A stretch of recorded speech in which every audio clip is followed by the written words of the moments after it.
सुल्तानपुर का चर्चित शाहगंज चौकी थप्पड़ कांड अब सिर्फ एक थप्पड़ की कहानी नहीं रह गया।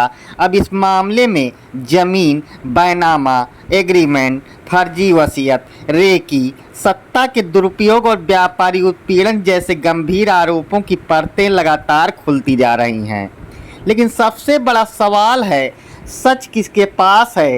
एक तरफ भाजपा नेत्री पूजा कसौधन कहती हैं कि उनके परिवार की रेकी कराई गई, उनकी ज़मीन पर कब्जाने की कोशिश हुई और उनके पास वैध एग्रीमेंट हैं। दूसरी तरफ विजय प्रधान कहते हैं कि उनके पास वर्षों पुराना बैनामा है, खारिज दाखिल है, मकान बना हुआ है और उन पर लगाए जा रहे सभी आरोप बेबुनियाद हैं।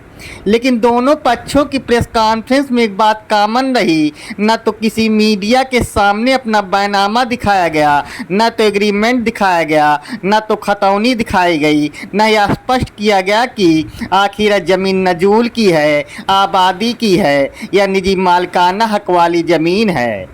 यानी आरोप बहुत हैं, लेकिन सार्वजनिक रूप से दस्तावेज अब तक सामने नहीं आए। इसी बीच अब इस पूरे मामले में अखिल भारतीय उद्योग व्यापार मंडल भी खुलकर विजय प्रधान के समर्थन में उतर आया है। मेरा नाम हिमांशु मालवीय है। मैं अखिल भारतीय उद्योग व्यापार मंडल का प्रदेश मंत्री हूँ। हम आज मिले हैं जिलाधिकारी महोदय से कि हमारे व्यापारियों की सुरक्षा कैसे हो।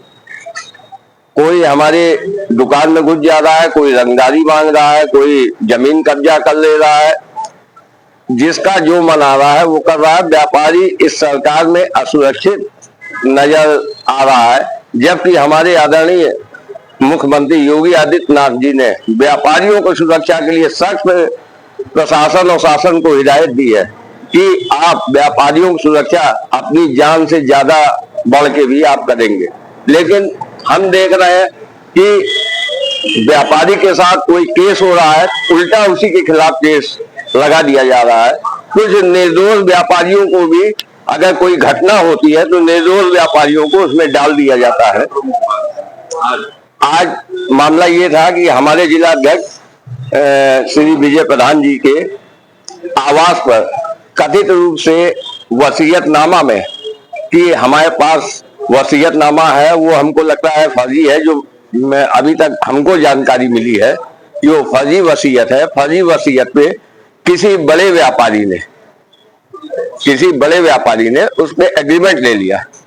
अब ये कैसे हो सकता है कि हमारा 1996 और 2013 में हमारा बैनामा है और 2000 बड़े व्यापारी कौन? बड़े व्यापारी में जो नाम आ रहा है वो पूजा कसौधन जी आ रही है। पूजा कसौधन ने उस जमीन का एग्रीमेंट लिया है। 1996 और 2013 में हमारा बैनामा है, हमारा खारिज दाखिल है और आप फिर भी एग्रीमेंट ले रही है। ये व्यापारियों को परेशान करने का एक नया तरीका अपनाया जाता है। व्यापार मंडल के प्रदेश मंत्री हिमांशु मालवीय जिलाधिकारी से मिले और व्यापारी सुरक्षा की मांग करते हुए बड़ा आरोप लगाया कि फर्जी वसीयत के आधार पर एग्रीमेंट कराकर व्यापारियों को परेशान किया जा रहा है। हिमांशु मालवीय का दावा है कि विजय प्रधान के पास वर्ष 1996 और 2013 के बैनामे मौजूद हैं, जबकि जिस एग्रीमेंट की बात की जा रही है वह बात का है। उन्होंने सवाल उठाया कि अगर पहले से बैनामा और दाखिल खारिज है तो फिर एग्रीमेंट कैसे किया गया। हालांकि उन्होंने भी मीडिया के सामने उन दस्तावेजों की प्रत सार्वजनिक नहीं की। Nath Dubey advocate, civil court Sultanpur, विधिक सलाहकार, अखिल भारतीय व्यापार मंडल सुल्तानपुर। प्रकरण आज का प्रकरण ये है कि हमारे एक जिला अध्यक्ष विजय प्रधान जी, उन्होंने एक भूखंड का बैनामा करा करके उस पर अपना मकान बनवा लिया है और उसमें गेट लगाकर अपना परिवार का निवास भी करते हैं। प्रसंगत प्रकरण में श्रीमती मिसेज पूजा कसौधन ने अपने पति के नाम से किसी फर्जी व्यक्ति से फर्जी अनुबंध पर तहरीर कराया है और फर्जी अनुबंध पत्र के माध्यम से उस जमीन में कब्जा करने की दखलंदाजी पैदा कर रही है। और चूंकि वो भाजपा से समर्थित नेता हैं, इसलिए अपने सत्ता का दुरुपयोग करने के उद्देश्य से पुलिस कर्मचारियों को हमवार करके विजय प्रधान को, उनके और अन्य साथियों को परेशान किया जा रहा है। उनके ऊपर मुकदमा दर्ज कराने की धमकी दी जा रही है। एक इसमें अरुण कोरी का अरुण कोरी ये है, वो एक और है उसमें, वो भी बेनामेदार हैं, उनका नौकर है वो। और उसी अरुण कोरी को इन्होंने रोड पर मारा और कोतवाली चौकी शाहगंज के अंदर कोतवाली चौकी इंचार्ज के सामने थप्पड़ से मारा। और उसने जो तहरीर दिया है कोतवाली में, उस तहरीर के मुताबिक FIR नहीं पंजीकृत हुई है। तो हम लोग ये भी चाहेंगे जो तहरीर उस कोरी ने दिया है उसके मुताबिक FIR पंजीकृत होना चाहिए। इसलिए हम लोग अरुण कोरी शेड्यूल कास्ट से है, लेकिन धाराएं उसमें नहीं लगाई गई। वही तो मैं कह रहा हूँ कि चूंकि जो उसने तहरीर दिया उसके मुताबिक अभियोग पंजीकृत होना चाहिए। विपक्षी जो है पूजा दसवन की आप बात कर रहे हैं, उनके द्वारा ये आरोप लगाया गया है कि जो अरुण कोरी था वो उनकी रेकी कर रहा था, उनका पीछा। ये गलत आरोप लगाया जा रहा है, क्योंकि अपने बचाव में ये आरोप लगाया जा रहा है। उधर व्यापार मंडल के विधिक सलाहकार एडवोकेट ने भी प्रेसा में पूजा कसौधन पर फर्जी अनुबंध और सत्ता के दुरुपयोग का आरोप लगाया है। अब इस पूरे मामले में सवाल लगातार बढ़ते जा रहे हैं। पहला सवाल है, अगर विजय प्रधान के पास वैध बैनामा और खारिज दाखिल है तो उसके दस्तावेज मीडिया और प्रशासन के सामने सार्वजनिक क्यों नहीं किए गए।